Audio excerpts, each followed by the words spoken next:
Halika, mailap na brilyante. Sumama ka sa akin.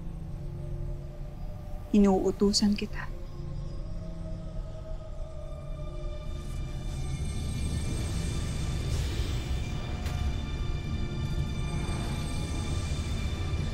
Ngayong hawak ko na kayo, ano pang laban ng mga diwata sa akin?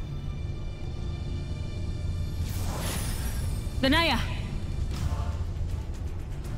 Bakit hawak mo ang mga brilyante? Bakit mo kinuha ang mga iyan sa kanilang lalagyan? Kinuha ko ang mga brilyante upang pangalagaan ito. Lalo't ilang beses nang pinagtangkaan ng mga brilyante sa loob ng silid na ito. Iniiwan lang ang mga brilyante sa kamarang ito kapag panahon na ng kapayapaan. Ngunit may mga kaaway tayo. Kaya mas makakabuting hawak ko na lang muna sila.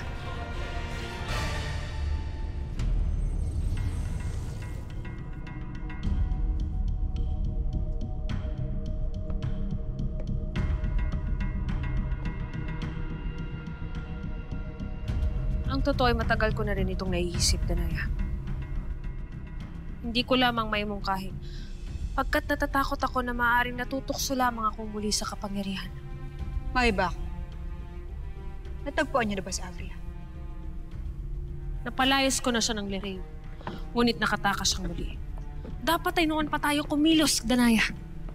Nung pinagtangka niya tayong lasunin lahat. Sa'yo na rin ang galing Perena. Ninais natin alamin muna ang balak ni Avria. Ngunit hindi ka nagkamali. Ngayon alam na natin na kalaban nga ang mga Ethereal.